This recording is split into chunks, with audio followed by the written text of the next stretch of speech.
Where we looking? Over there. Over there. Hey, y'all. We're back, y'all. Did y'all miss us? Did y'all miss us? Because I missed y'all. I missed.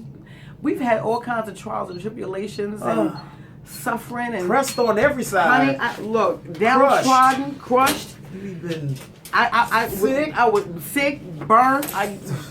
Look at that. Look at that. Burnt. Well, why you coming in for a close up? Okay, all right. People can't see it. People didn't want to see it. Look, this is 2,000% better than the way it was. But yeah, I was sick. I had infirmities. I couldn't come to work. Couldn't come to work. I was misdiagnosed as well. Were you really? I was misdiagnosed. They told me that I had pink eye. I didn't have pink eye. I had an allergic reaction. What? You did, all day. I've seen you all day. This is the first time you're telling me. How do you know that? When I went to the ophthalmologist. Allergic reaction to what? I don't know. I think it might have been the pollen though, because this is the first time in years. I mean, I get allergies really bad, but this year was like the worst. Like I was sitting, I couldn't breathe for like. I still have moments where I can't breathe. Like every time I come in the house, I have to take off my clothes, wash my face, throw all my clothes in a hamper because the pollen is really big. This year is really bad for whatever. But you know what? I know this is off topic, like it always is. But I would think that because it hasn't been warm, it's been cold, and we're almost in June. That and things aren't in bloom. So I wouldn't think that the pollen count would be so high. They said the pollen count is really bad. It's the normal, but it's like bad. Really, really bad. They said that for whatever reason, I don't know the reason behind it being so bad, but I know that they said the newscast, from what I've heard, they said it's really bad. So anyway, we digressed into little medical information. Mm-hmm. But we're back. Kitchen Chronicles. Kitchen Chronicles with Joe and T. What's What's been going on with us? Well, I've been burned. I was burned. She had infirmities too. I had infirmities. Joe was sick. What else been going on? We got contacted. We were contacted by a casting director who is working for a major network, and they are looking for couples. That doesn't mean we're together. Couple. For a new food show, and they contacted us. Won't he do it? Won't he will? Will he won't? Yeah. Yeah. So we're excited. There's been things going on, good and bad. But you know what? Even the bad, we learned the lesson through the bad. Listen, I posted today on Facebook. Did you? Listen, I said, no matter what waves come, what wave of life comes, baby, learn how to surf. Whip out your surfing board and learn how to tackle them waves. Did you make that up on your own? Yes.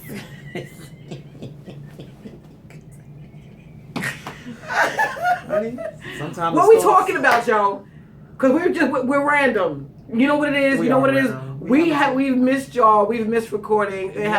For a whole almost week and a half. Yeah. And we're not to the point where we have videos in the bank. We do it the day of because that's the only way we can right now. Mm-hmm. Until we can do it live. Hey. But I think it'll be dangerous live if we did it.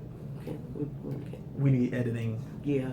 Yeah. We real careful right now, but we need editing. Yeah, we do it where we can cut and paste. We be dropping the camera, cussing, carrying on, screaming at people. People coming in the shot, la la la. Oh yeah. my God. Yeah, no, it wouldn't be that. That's not a good look. Yeah. That's not a good look. We can't. Yeah, for right now, we good. What we're talking about today Is that what we're talking about today? When I mentioned it earlier? Yes, the second one, not the first one. The second one. Yeah, the first one. We'll save that for some time later. When we get more saved.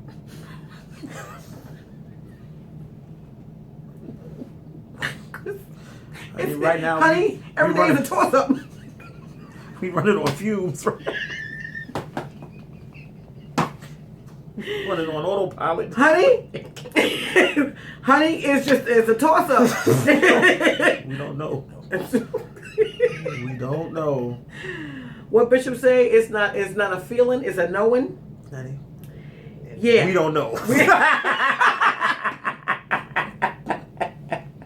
All right. What we talking about today is men chefs compared to women chefs. I'm not going to say versus. We're going to say compared. Right. Now, because each gender has great things to offer to the kitchen. Okay. I was thinking about that today. Like, what is it that a woman chef does or feels that a man doesn't? The first thing that came to my mind was we're more passionate about things because we have that nurturing instinct in us. But have you ever seen Gordon Ramsay describe a dish of food, a plate of food? It's sexy. It is. You know what? I think men are passionate with food if they're passionate about food.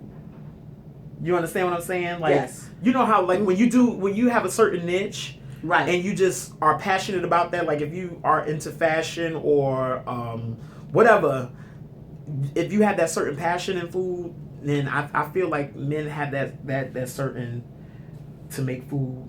But you know what I think? Men in the kitchen are aggressive.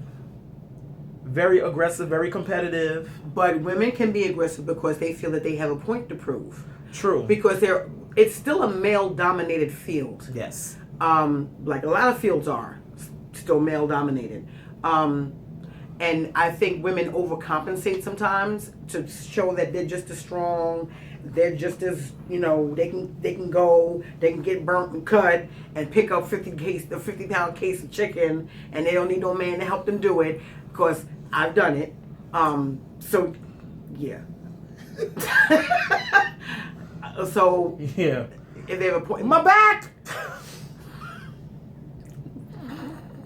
Well, what do you think? Well, that's what you use the card for. Cards and all kinds of stuff. I ain't never seen you lift nothing. You always gotta. Baby, that's why they got cards.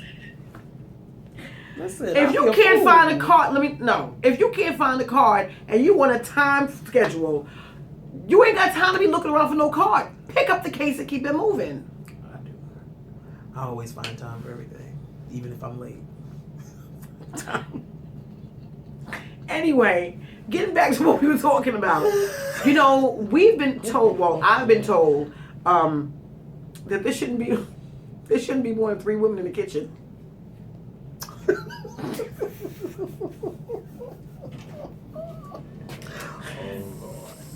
How about Here we go. Look, he's trying to find himself. What episode is this? I don't know. We got like 40 some odd. We got some like 45, 46 videos now. That's amazing. Yeah, because we were consistent. We were on it.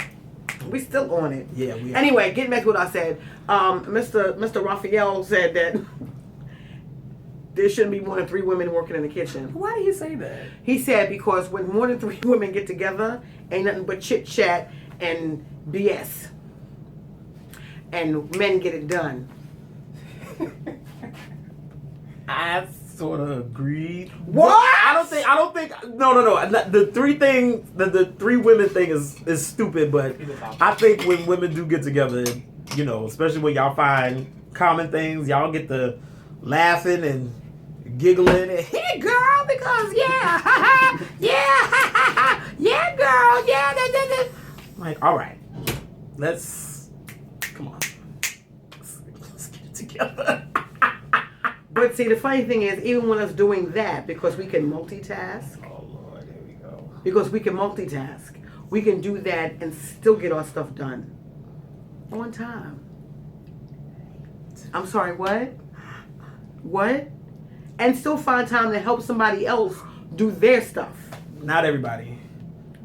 No, not everybody. But that's because they choose not to. My face with his petty time. Pay LaBelle. We ain't gonna be petty. Oh, We're not gonna mention any names. No names. We just gonna keep it moving. We're gonna keep it pushing, keep the gas. I don't think, you know what? I don't think there's a difference. I think that in anything, in any field, if you have a passion for it, if that's what your calling is and that's what you were born to do, because I truly believe that people were born to do certain things. Because I can give y'all a recipe, same exact recipe that I have, and follow it item by item, and it will come out completely different. I think that there are people that work in a kitchen who don't have the passion for it. They just felt it would be something easy to do, found out it wasn't easy to do, and just got comfortable. Right. But yeah, I believe whatever gender you are, if it's your passion, you're gonna do it to the fullest. I don't think there's any ups or downs or better or worse. I don't believe any of that. And anyway, men chefs learn from their mamas. If you gotta, yeah. Yeah. You learn from your mama. So Your mother, not your mother, your grandmother. Okay, so the bottom line is, we've taught the world. Okay, end of that subject. Oh, her face when it's petty, Honey, I don't even want to hear that foolishness. Because every boy, okay, learned from his mama, his grandmother, his aunt, his sister, his cousin. Somebody, some female in the family taught him how to cook or inspired him to cook. That's all I got to say. You see Miss Petty LaBelle is I'm done. turned up over here. I'm done. So, Yeah. So, yeah, guys, we are passionate about what we do. I believe so. We are. Because I would do it for free.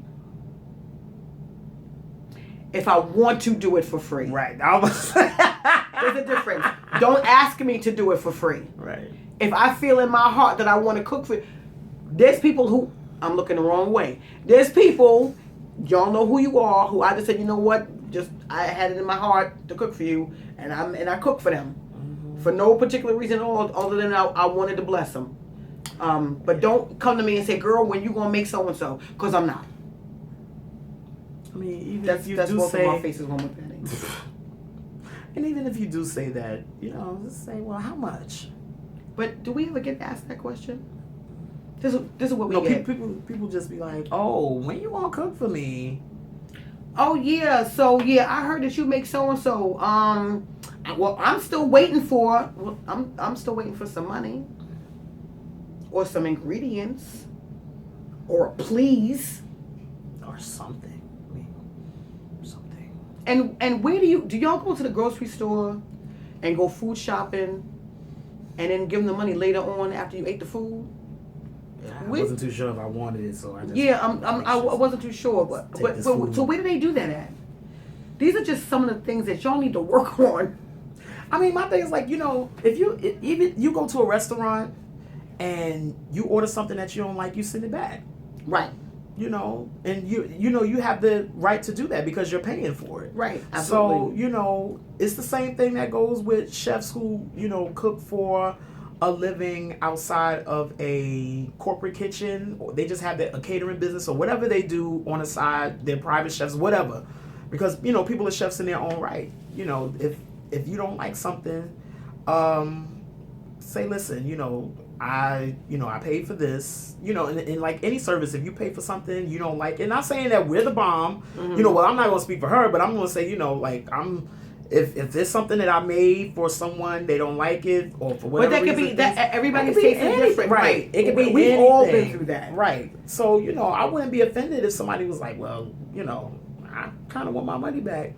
Well, here you go, and if you want your money back, maybe whatever I made for you, it didn't fly right, or I can give you something else, just for good measure, but not being petty or anything, but no. And that's and that's just being generous. Yeah. That's not trying to take advantage of anybody, not trying to get over on anybody, trying to satisfy the customer even though we didn't satisfy them the first time. Absolutely. So they walk away with a feeling of, okay, you know what, I may not have liked what that particular dish, but I like the way they handled the situation. I like the customer service, and people come back for that. People will. So in saying that, we're going to say the same way we would afford you that generosity, and we would afford you that courtesy, and we would afford you that sincerity. Yeah. We deserve that. We deserve a please, can you? Or I was thinking of so and so. Can you? Would you mind? Do you have time? How much does it cost? What if I buy the ingredients? Well, those are all ways that you should approach somebody that cooks. Not when you gonna make me so and so. I think it's like a mindset of people who don't really cook to go up to somebody like, well, when you gonna make me such and such and such and such? I'm like, ain't nobody got time for that. That's rude and disrespectful. It is. It's a little rude, Not a little. That's rude and disrespectful. Rude, but And there's no consideration of our time. Like, what do you think? We just snap our fingers and it's done? Do you know how much work that? like a genie in a bottle. Well, that's all we're saying. We got some projects coming up. Yes. Each of us, we trying to do some things. I'm not Yes. going to share everything, but Can't share everything with everybody because everybody can't accept everything. yeah. So we There's got. some haters, the hateration. It's okay. Thank you, haters. Thank you, Wait. Panina. Wait, let's smile at the haters. Hey, smile at the haters, like. Let's smile at the haters. So yeah, we were excited. I'm very excited. We're excited. I'm excited that we're back. I'm happy that we're recording. Yeah. I'm excited about the things that are coming our way. And even if they don't come our way, we're in somebody's mind, How about which that? is a good thing. Go away. Trying to be nice and people just pull you back. All right. So it's been how long? Okay. So yeah, we're done for the day, and hopefully we'll see you guys on Wednesday. No, we will see them on Wednesday. Yes. Well, God Yeah. willing. I don't want to. Maybe I'll die. You never know. God willing, we'll be there on Wednesday. Okay. We're trying to be nice. We're trying to, Listen, let me tell you something. I thought I was going to be here on Friday, and I wasn't here on Friday. Lord have We wasn't able to mercy. record on Friday. I wasn't here, so you gotta take the moments. You got to seize today. Carpe diem. Love y'all. See y'all Wednesday. Bye, y'all.